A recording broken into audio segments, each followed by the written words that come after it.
Welcome everyone to Becoming a Green Program Director. I'm Natasha Daniel and the Manager of Workforce Development at Efficiency Canada.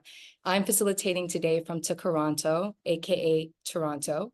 Toronto originates from the Mohawk word Toronto, meaning the place in the water where the trees are standing, which is said to refer to the wooden stakes that were used as fishing weirs in the narrows of local river systems by the Haudenosaunee and the Huron-Wendat peoples. So the prominent streets of Toronto today that many of us travel on were actually built upon some of the original portage trails used by Indigenous peoples for many thousands of years. And many of the work that we do in energy and energy efficiency is built upon the knowledge and sustainable practices of Indigenous communities who continue to lead the way in Canada. We are pleased to bring back our Becoming series. Our Becoming series has actually racked up 44,000 plus replays just this past year on YouTube. So we've revived it as Becoming 2.0 because it builds off a Day in the Life campaign, which we just released and has been doing quite well in real time as well. And this campaign surrounds our human energy stories, featuring real people in their real energy efficiency work environments. It also showcases a range of professionals from engineers to architects, retrofitters, tradespeople, building science academics, and many more. And there's no surprise why this content is in demand, because the energy efficiency sector is booming and more Canadians are looking for meaningful careers. The energy efficiency workforce needs hundreds and thousands of people by 2030 and 2040 to reach Canada's sustainable development goals. And so Efficiency Canada wants to help job seekers, as well as candidates from equity-seeking communities, to maximize the benefits of energy efficiency, resulting in a sustainable environment, a productive economy, and a just and equitable society. Our guest today, Kirk Johnson, his career journey as a Green Program Director is uniquely inspiring. After becoming Manager of Conservation Program Design for the Ontario Power Authority, he quickly became a community energy planner at the City of Toronto, helping bring the Energy Star multifamily high-rise voluntary construction standard to Canada. That was a mouthful. Kirk continues his strong commitment developing a diverse energy efficiency workforce.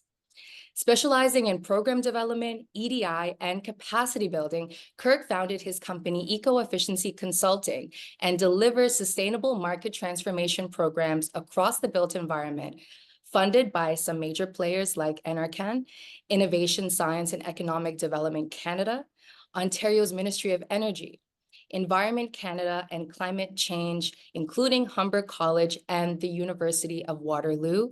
Please welcome Kirk Johnson, an energy trailblazer paving the way from Toronto. How are you, Kirk?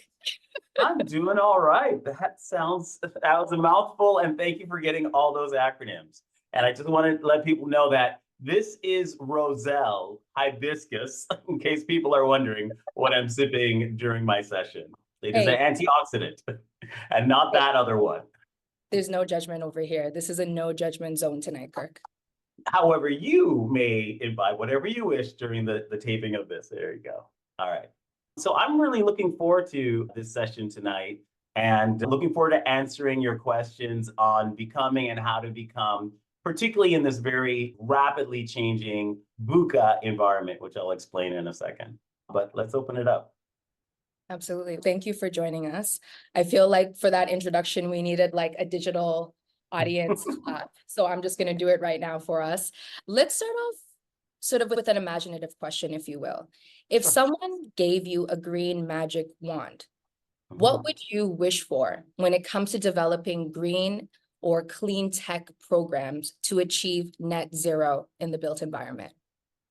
That's a great question because there's a lot of excellent best practices in the space that are just recently happening right now. I don't have to imagine very broadly because there's some amazing stuff that's happening in the States, some amazing stuff that's happening in Canada, and my wish, if you will, would be for there to be a $1 billion or a $5 billion incubator fund for DEI and clean tech programs. There is a lot of work that's been done. There's $300 million set aside for Indigenous, and that is well overdue, and they should get a 0 on that as well. Austin has some amazing stuff they've just announced on helping things with their renewals and their transit-oriented development. There's so many amazing things that are happening south of the border. So we just have to look up here in Canada and say, what is happening in New York? What is happening in Vancouver? What is Toronto doing that we could do differently, and add a 0 to it? That's my answer right now. It is to add a 0 to the budgets that are in the hundreds of millions and get them to the billions of dollars. So somebody could be hearing you from a project management perspective and say, okay, he's talking about tens and millions of dollars, and you're talking about adding a 0 to that. Why is it important to think that big when you're looking at project management or you're looking at directing a program? Great question. The reason is that it's happening and it's going to happen. All right. This is the time of great turbulence. Anyone who's looked on LinkedIn or read the headlines knows that there's programs being canceled, promises for other things being announced. But if we look towards the States, they had a $300 billion climate program announcement, and they did a good job of it. They had stuff for the states, they had stuff for communities, they had stuff for neighborhoods, single family homes. They've done a pretty good job of that. And if you just look at what's been happening in Canada recently, they basically said, let's make a made in Canada version for that. So I'm actually quite optimistic that there won't be maybe hundreds of billions, but there will probably be tens of billions of dollars coming through the pipes in the next 18 months, 24 months, where clean tech and affordable and a just transition associated with that is actually forthcoming. So you just have to look south of the border and in other places to see where it's at. Thank you for helping us look for those trends. We're going to get to some of those insights a little bit later on, but I want to get to your journey. Let's start with Kirk Johnson, yourself. Graduating with an engineering degree, you worked in the film industry, you went from utilities, you worked at the City of Toronto, and now you're specializing in decarbonization and high performance net zero buildings. How did these pivots get you into the energy efficiency sector? How are you here right now? How am I here right now? Again, I think I need to explain that film interlude as well. I started off in the energy efficiency sector. I started off working for the control companies like Siemens and Johnson Controls. And we were the first team put together in Canada for what they called energy services projects, where you go in and you say, hey, we can save your school board or your hospital or your office portfolio $10 million a year. It'll cost $100 million. And we're going to guarantee those savings. So we had to make sure that our promises were going to come true, because otherwise we were cutting a check. So that was a lot to put on a very young person out of university's hands, but that's what happened at the time. And so I had the great fortune of working with some wonderful people. I ended up working at Toronto Hydro and did like a $20 million job for the school boards, where we started putting in renewables in schools as in addition to replacing the boilers and stuff. And what I found at the time was the hardest part of my program was accessing the incentives that were intended to help me do this stuff. We were frustrated to no avail to try and make these things work with the timelines that we were dealing with, right? And I basically, there was a change in the landscape of the electricity sector and whatnot. And so I had an opportunity to go off into film and kind of explore what had always been a dream of mine, to produce a film. And I learned so much in soft skills and hard skills and handling people and getting projects developed and leadership, et cetera, that when someone asked me to join a stakeholder engagement panel for what the province was going to do for their brand new Ontario Power Authority Energy Efficiency Fund, which was a couple $100 million, I was basically very candid and said, you should do this, you should do that. Why are you the biggest problem instead of the reason things happen, right? And so they turned around and said, do you want to be our manager of program design? Which I said, yes, right? So that was a great opportunity to do some really wonderful stuff. We were able to reintroduce ground source heat pump incentives to the province. We did a new construction program for the province. I ended up moving from the province down to the City of Toronto, where I worked with my mentor, Richard Morris, at the Better Buildings Partnership. And we did some amazing stuff like Toronto Green Standard and tower renewal and community energy plans. It was a really wonderful, fantastic era of great growth It was the first year of the C40, and Toronto was the first chair of the global C40 of 40 cities in the world that were leading the charge on decarbonization. So we had a pretty big mandate from the top down, even internationally, to make good on the resources available to us. So we made the best of it, and I thought we did a fabulous job. And I have shout outs to so many people in the G7, RealPac, BOMA, NRCan, et cetera, that basically helped us make all of that happen, right? So that was basically my journey to the mid, I'd say 2000s, right? And I'll just go back to you because I could talk forever because I'm old. No, I mean, that's awesome. And you talked about gaining those soft skills from the film industry. How important is it to have resources and places where we can get training on those soft skills? And how did those sort of, I know you tell me all the time, you have these little stories of the way that you're able to, as a program manager and director, manage people and situations. How important are those soft skills? Great question. Actually, if you've got that VUCA slide, now's a great time to throw that up. I learned about VUCA in film, right? And I've taken that with me everywhere I've gone. You'll see the slide in a second, but basically VUCA stands for, and it's old, it's like 1920s. It stands for volatility, uncertainty, complexity, and ambiguity, right? But basically, that is the problem. And I mentioned the temperature change off the top. We live in a volatile time. There's great uncertainty, programs coming on, coming off, and complexity is problematic, and everything is ambiguous. We don't know if is this good news? Is this bad news? Is the cancellation of the CMHC funding good news because better things are coming, or is it the end of the line and I missed out, right? And what I can tell you is that it was in film that I learned about VUCA Prime, right? Which is having a vision, understanding what is happening with the ground truth of your team, right? Being clear with your direction, being clear with what is the next steps, and also being agile to respond and pivot to whatever changes come at you. So VUCA is the problem, but VUCA is also the solution. So I learned about in producing that you have to have the vision, and I've taken that to program design, program management, portfolio management, and program direction, that I have to understand very clearly. Like, I'm very good at having a vision if you've met me, right? But it's actually the listening skills, the active listening skills and understanding that I picked up in film.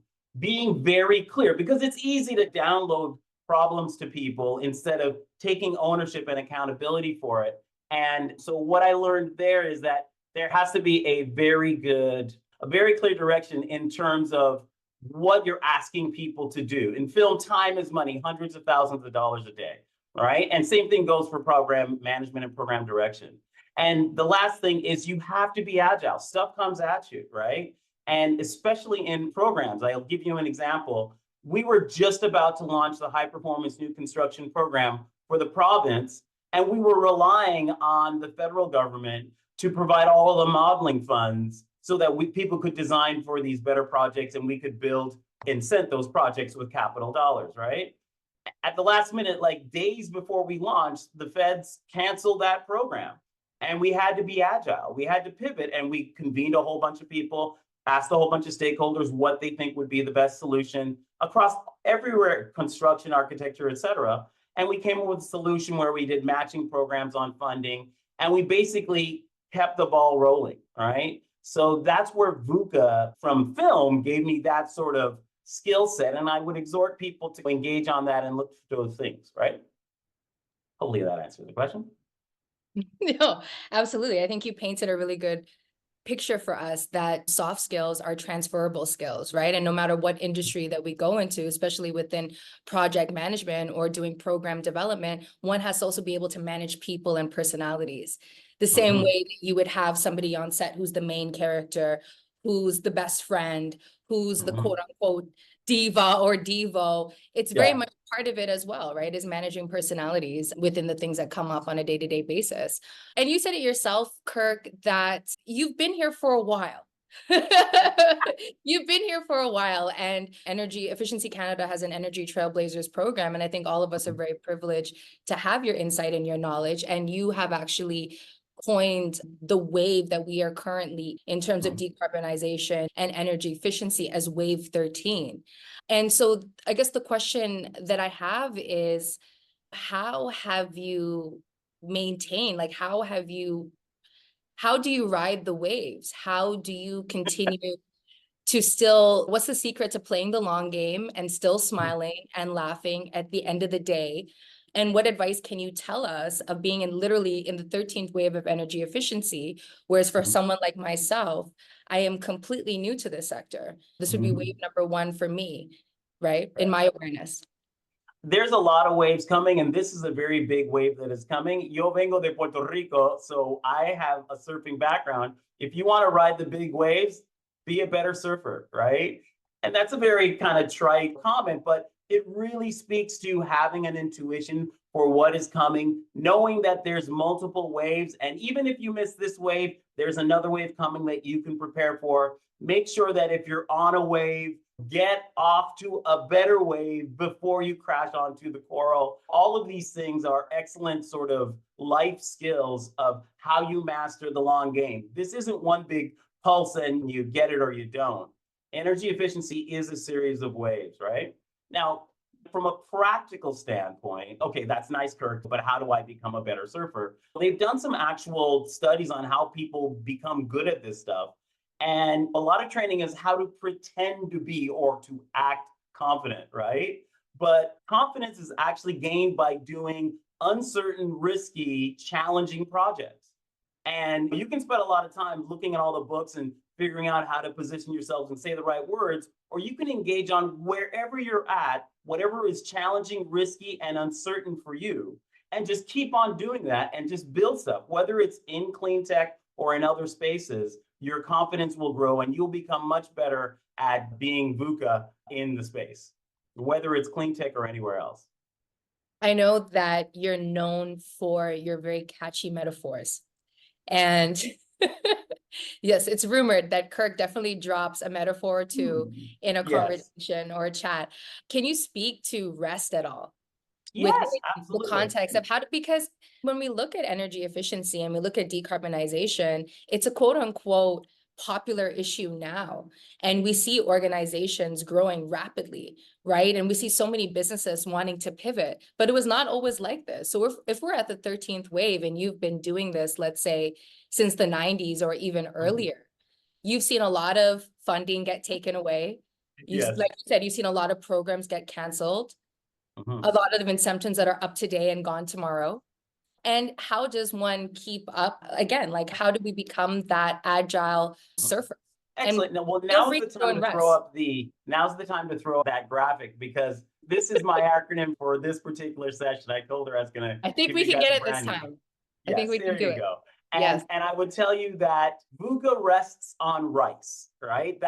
I'm giving you guys an algorithm this time, not just a catchy acronym, but here's how to do the whole thing. You now know what VUCA is. I'm going to explain what rest is, and we'll get to rice in a second. But if you have one takeaway today, it's that VUCA rests on rice, right? And for the sake of clean tech, I'll tell you, if you look at the slide there, that there are, where I operate, the space that I operate is in clean tech. I do some other stuff in disruptive technology, cyber, advanced manufacturing, but for clean tech space, rest is the following: renewables, energy efficiency, smart grid, and transportation, right? And that is, you can look at one building and see all of that. If you think of an apartment that's post-war, Toronto has the second highest amount of post-war concrete apartment buildings in the world after Moscow. We have 1,500 of these 12-plus story buildings across the greater Toronto area. And they all need some deep decarbonization, and it's the hardest thing. So you need to do an R where you add the renewables on it. You need to do a ton of energy efficiency to basically take the footprint and the energy footprint down about 60%, right? We need to have smart grid technologies by electrifying the space, by doing thermal energy storage, demand response, all sorts of wonderful stuff that are available to us, and not in a Buck Rogers kind of way, but in a actually happening kind of way, right? That's the smart grid stuff. And that is some of the largest, fastest growing stuff. And then finally, transportation. If you think of an apartment tower, how much of those parking lots are being converted to EV, right? EV chargers, et cetera. And what does that do to the building loads there? So that in a nutshell is rest. And that's, from my perspective, in the built environment, those are the key areas of growth. Those are the key areas of interest and challenge and imagination. And there's funding behind that stuff now. It's very possible to do good and do well. To answer your question on how do you survive the cyclical nature of the business, it's to realize that we are in a cyclical world, right? We were talking on another call earlier about interest rate sensitivities, currency exchange sensitivities, and how that creates boom and bust cycles within markets, independent of the quality of the individual or the projects themselves. So, looking and finding out, okay, it's not just I want to be in the green space or do sustainability or do clean tech. It's, well, what part of clean tech do you want to do? Efficiency Canada has some amazing stats on their segment, and it's all of them are excellent growth spaces, and there's capital dollars, financing dollars, capacity building dollars, all flowing into that. That slide is from ISED, which is the Innovation, Science, and Economic Development Canada branch of the Government of Canada. So that's the official GDP slice associated with clean tech and how they define that in Canada. So that's the second part of the algorithm for you. VUCA rests on rice coming up. And Kirk, and part of your ethos is that we can do well and make money at the same time, right? And so what was that pivot for you? Like, how did you go from being in film and having an engineering background and then going from utilities to then pivoting into clean tech and decarbonization? What was that aha moment for you that made you go green? Wow, okay. Honestly, my parents, honestly, is the reason, right? I grew up in Puerto Rico and in St. Lucia, and I saw firsthand going back home over multiple Christmases, how the coral reefs were bleaching, how the nature forests were depleting, how birds were no longer singing in my backyards. Entire animal species disappeared. Hurricanes were very regular, and now they're very erratic and very strong and very unreliable. Hurricanes in Nova Scotia, what the hey, right? So I had a front row seat to what was happening with climate change. And I would have these conversations with my parents. And I gave a shout out to my dad on another building. I'll showcase my mom here. And I was telling her, I want to change things. And my mom said, nothing changes, right? And I'm like, Mom, come on, what are you doing, right? You're supposed to give me hope. And she's like, I am giving you hope, right? What we consider nothing changes every day, right? I'll give you a building example so it's not just family centric. When I started, and in 1989, I'm not that old, right? Incandescent light bulbs were being installed in buildings. Compact fluorescents were like, oh yeah, that's the next wave type of thing. And back then, compact fluorescents and electronic ballast, which is de facto everything everywhere right now, were considered dangerous and risky, right? And what my mom said is, change what people consider nothing, right? Change their view of nothing. It's nothing now to take out an existing old magnetic ballast and put in an electronic ballast. And actually now it's nothing to take out that electronic ballast and put in an LED. It's nothing. So my mom inspired me to go out there and change what people consider nothing. Right. And that gets me out of bed every day. Right. I'll talk about ikigai, but I don't want to complicate things. Wow, I like that a lot. Shout out to Mom. Kirk's mom. Yeah. I'm not sure can shout out his mom, so can I. Yeah, absolutely. And if you convince someone that it's a small enough change, they don't realize the change that it really is, right?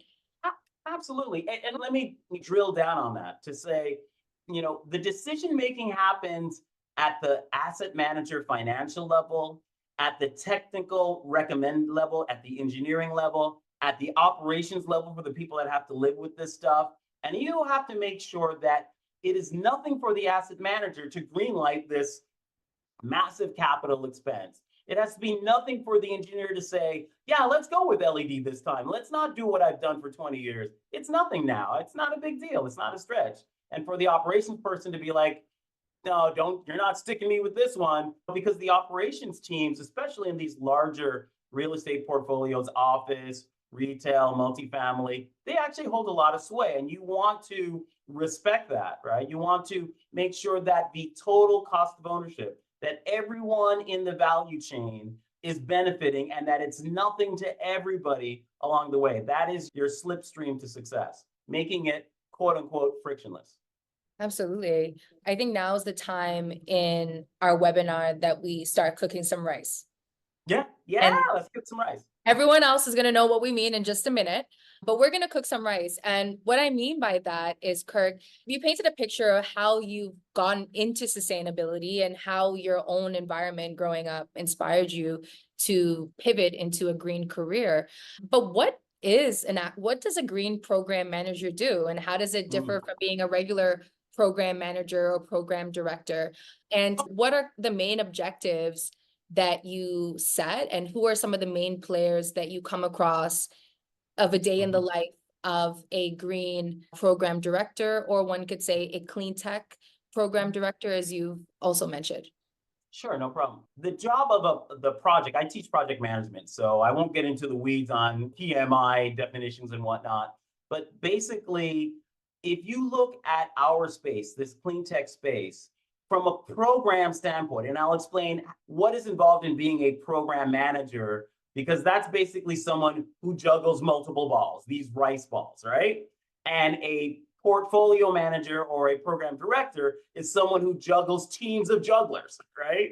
And that's a whole different interesting bit of conversation, right? But from the rice standpoint, what your program managers are juggling is a specific task, right? If we're doing market transformation, all right, we are looking at the regulatory elements. What are the sticks and the policy instruments that are moving people along, right? But rice also includes incentives, because you have to actually incent the early adopters to actually strive higher and faster. And you have to make it easier for them to do that. Like I said, that reference earlier about the asset managers, engineers, and the operations teams, right?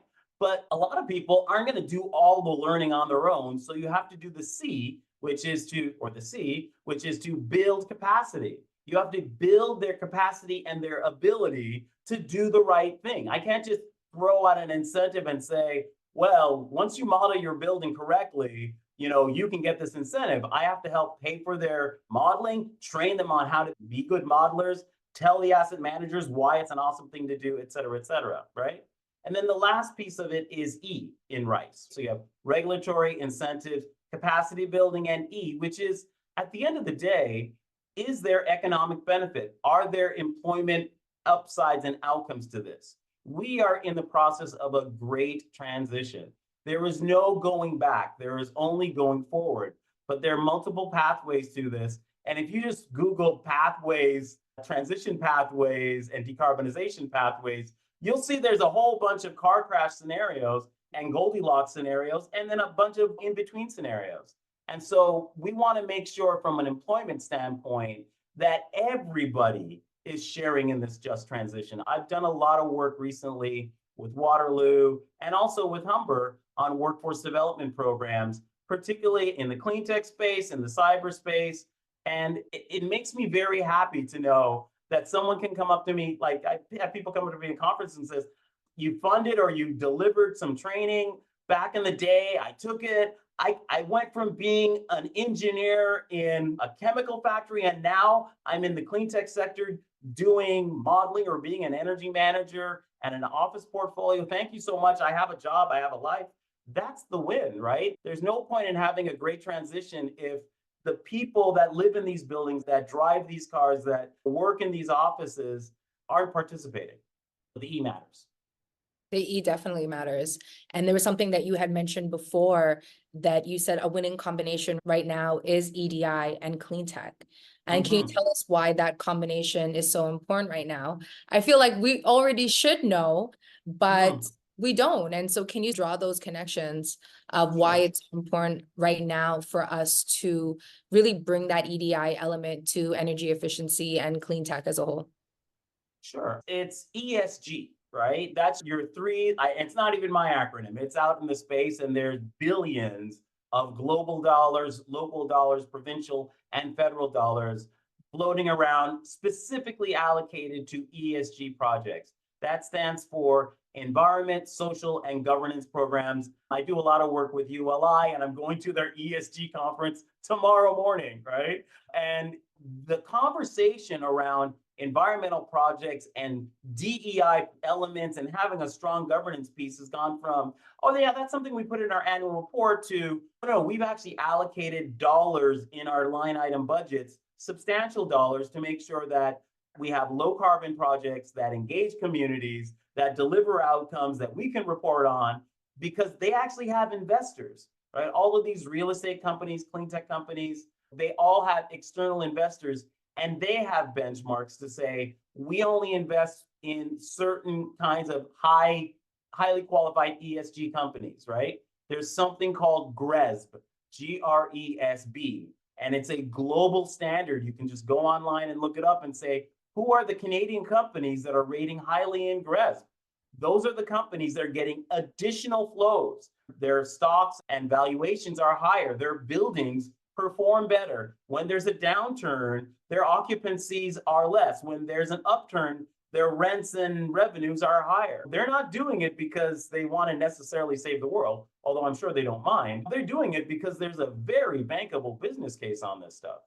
And that's ESG. And to decode DEI, because it's sometimes EDI as well, that's diversity, equity, and inclusion. And let me just go a little on that to say, I was at a real estate fall trends report when the sky is falling and interest rates are going crazy and stuff like that. And somebody asked someone, a very senior CEO of a billion-dollar company, what they're doing right now. One person said liquidity, because they just want to shield themselves from the drama. And the other person, the smarter CEO, said, I'm doubling down on diversity because there is a 25% improvement in outcomes when you have a diverse team. 25%. That's not me. That's Gartner. That's Ernst Young. That's KPMG. They're all coming up with these very bankable, very well-researched stats to say the more well-rounded and the more broad-based your team is, and I'm talking across all spectrum. The stuff that we were doing on workforce development, we're looking at racialized groups, gender groups, neurodiversity, LGBTQ, accessibility, indigenous. We want to make sure everyone is included in that because honestly, it makes for a much more bankable project, right? The teams perform better, you get better ideas, you don't have the same meh kind of stuff. You have a, wow, that was pretty awesome. So that's EDI or DEI. Absolutely. I think you put that in a great context for us, that building diversity only increases your performance, right? Your team's performance. Mm-hmm. And in doing that, I know that you've mentioned a few times that this wave 13 that we're in terms of energy efficiency or decarbonization, that you've never seen a wave that has looked like this. And that it's a very exciting time to look around and see some of the key players that are involved in reaching Canada's sustainable development goals. Can you speak a little bit to why, after decades in the sector, you're especially excited right now? I think that's very hopeful for folks. Okay.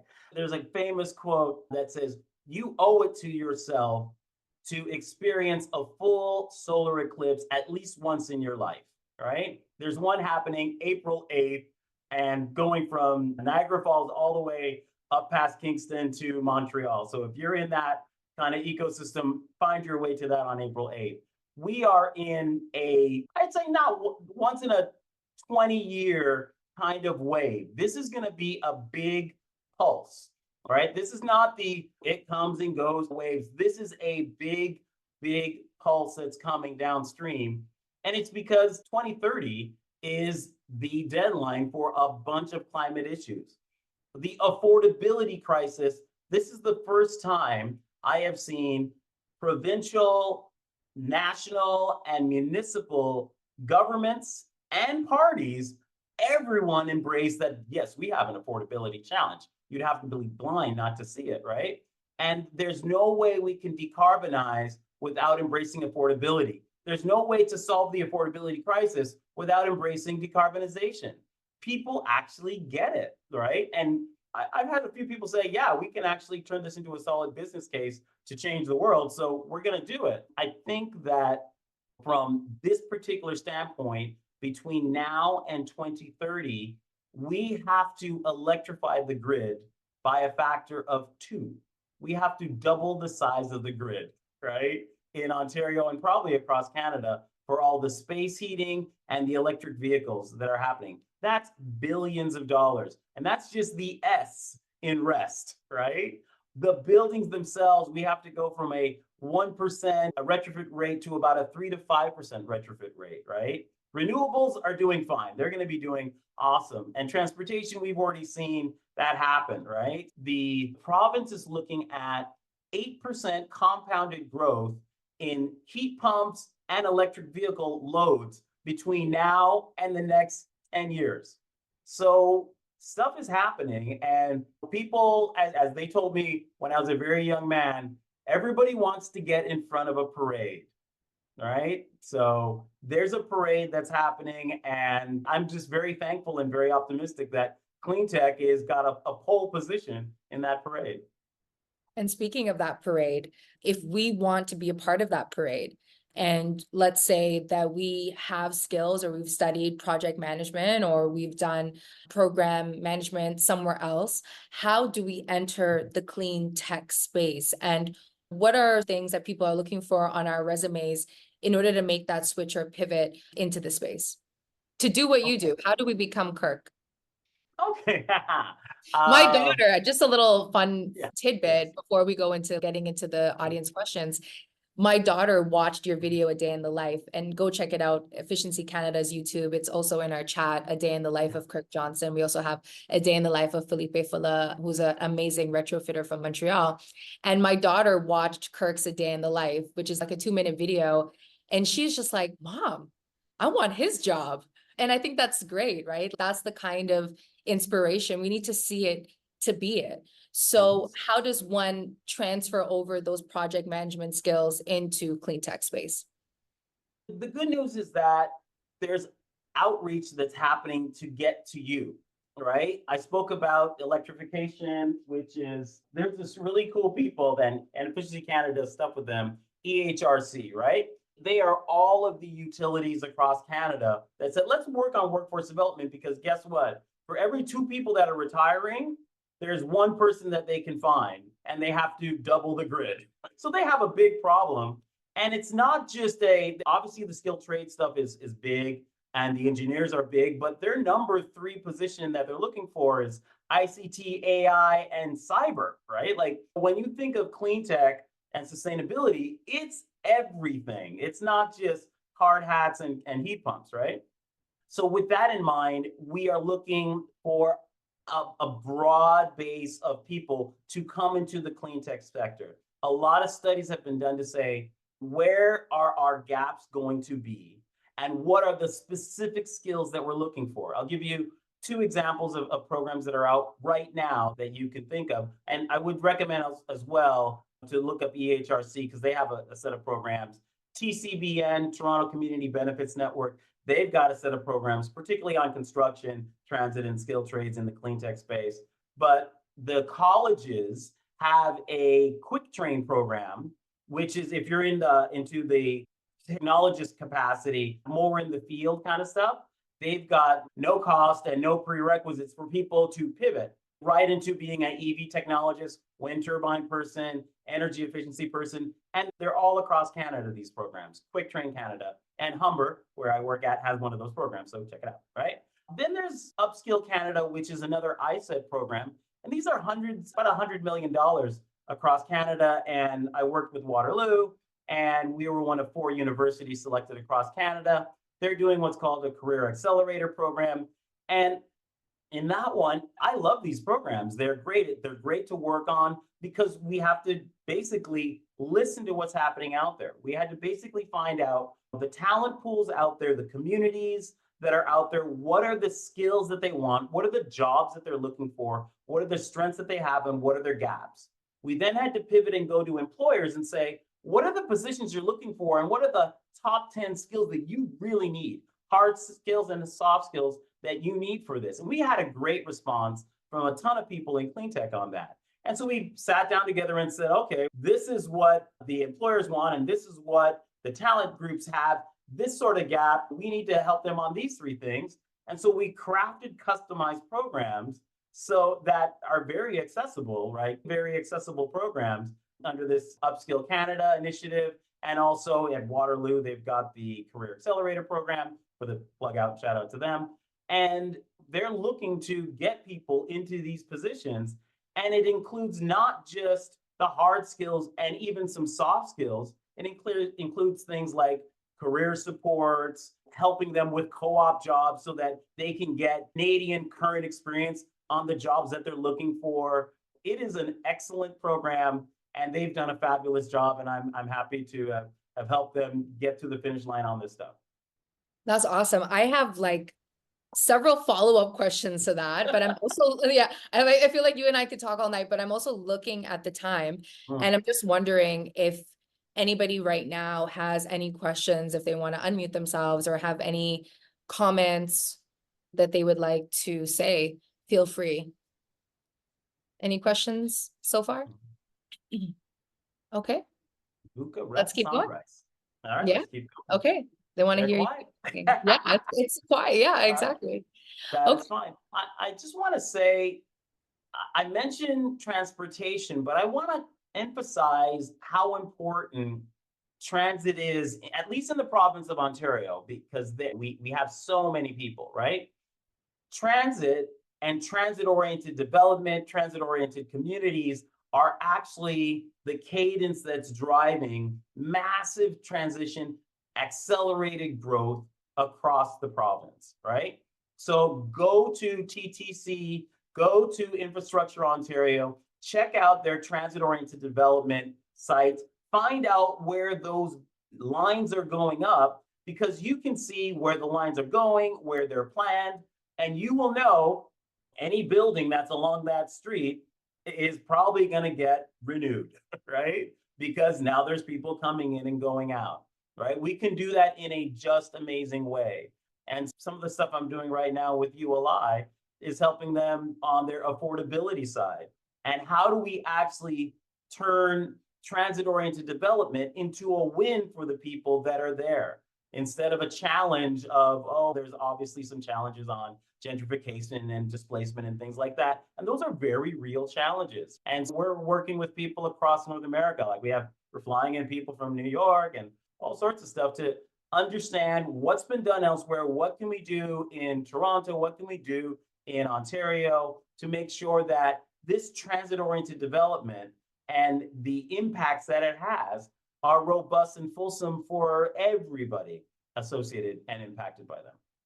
How much would you say, I have a question from one of our attendees, but I also wanted to ask you, how much is stakeholder engagement a part of your job? What percentage would you say?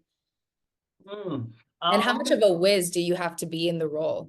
Stakeholder engagement has to be continuous, right? I would say 25% of my life is stakeholder engagement, 40 if you include the necessary networking. Like in the last week, and so tomorrow I'm going to an ESG conference, a codes thing. I was at the skill trades thing at community benefits yesterday, at the EHRC workforce electrification thing last week. Like you have to go to all the events, right?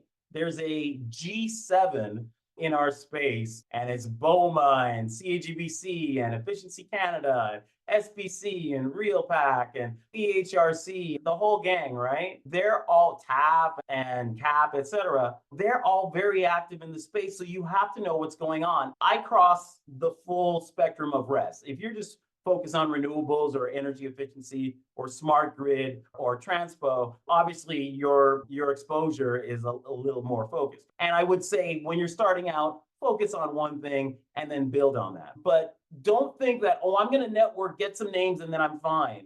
Networking, stakeholdering is part of the job. If you're going to be, and now I'm speaking of what it takes to be a program director, where you're juggling multiple programs at various stages of development, right? You need to be listening what's happening right now.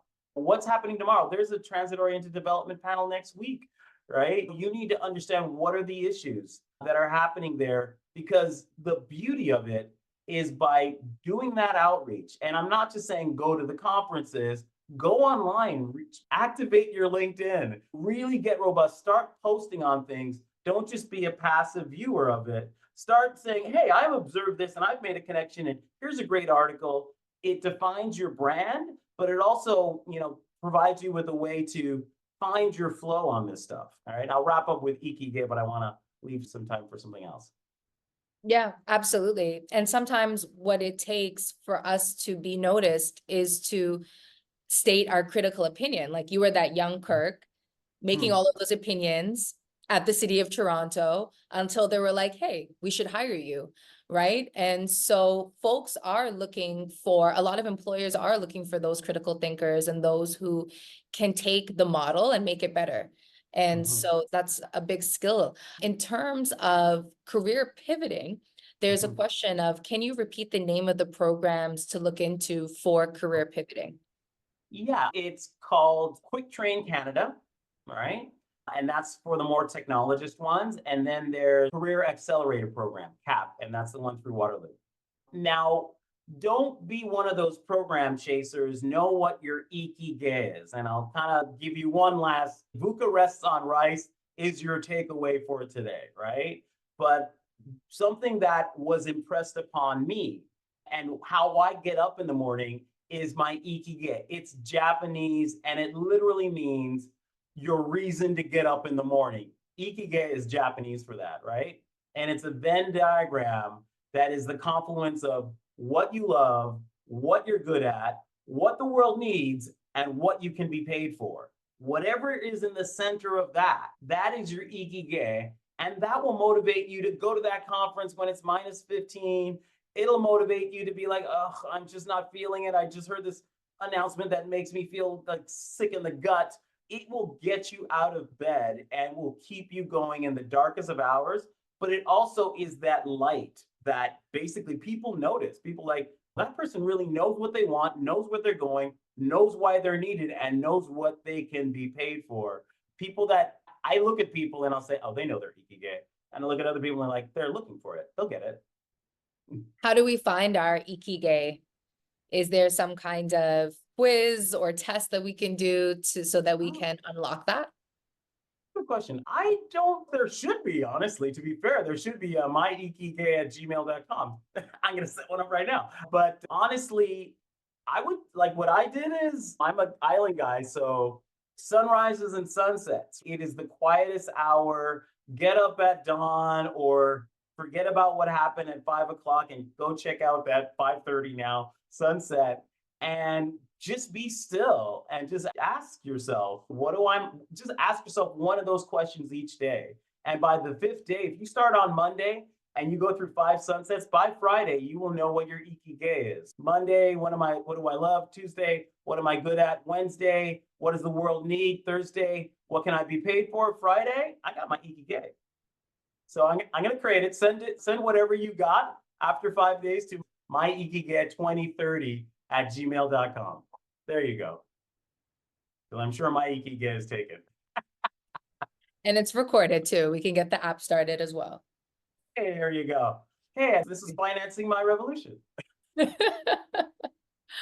Thank you so much, Kirk. There's so many questions that I think we could keep going back and forth on, but I'm just looking at the time. I just want to make sure that I'm not missing any more last minute questions from any of the attendees.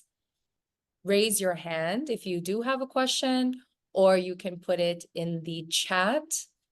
If not, you can follow Kirk's profile on Efficiency Canada's Instagram, as well as our Career Hub. And some of the links are in the chat as well. Kirk, are there any last remarks, things that we should check out from you? I would say be brave, be bold, right? This is a fabulous time. It's going to be some very VUCA times, right? The volatility is high, and I am legitimately honest in saying I understand the pressures that people are under, right? But there's also, it's always darkest before dawn. And I would leave you with that. Know that in this time of great turbulence, that there is a light that's coming and you need to go to that light. And there's one more question. Are you able to match what we're doing here in Canada compared to what Europe is doing in terms of energy? Well, Europe has, and I get that a lot because they say, oh, Europe does this, and Europe has 25 cents a kilowatt hour, right? And they have huge carbon taxes and stuff like that. I actually don't do a lot of Singapore or EU references because when you take it to the asset managers or even the engineers, we don't have 40-degree regular daily summers like Europe does. We don't have these crazy business case situations and drivers that make something a 5-year project instead of a 10-year project in Canada. I actually look at what New York is doing, what California is doing, most recently what Austin is doing. Vancouver is doing some great stuff. Cali's always got some good stuff. But Toronto is an amazing city, and Ontario is an amazing province. It's a North American leading province. Look at all of those places, and everyone's got their hand on this kind of decarbonization element. Pull from New York what New York is good at. We do that all the time. So look at those places. I would comment that Europe is doing amazing stuff, but their business case drivers and their regulatory drivers, their RICE drivers are so much more robust. We don't have those drivers to justify the business cases, but we have to do more with less. And that's why Canada rocks. We make it happen. Absolutely. It's that creativity and that drive that it does build in us, right? Kirk, I want to thank you so much again. This has been such an insightful conversation. I think our goal is to find our say it again for me. Ikigai. Yes, so that we can have this passion after decades in our sector, the way that you do, and continue to just push boundaries and be this trailblazer. And I know that you're helping so many people come into the sector and see themselves as a part of it. And I'm one of them. And so I just really want to thank you on behalf of all of us for tonight. You're welcome. Anytime. I'll see you guys all at the conferences. Let's link up on LinkedIn, right? Life's too short. Let's Right? keep the party going. I'll see you. Thanks, Bye-bye. everyone. Thank you so much.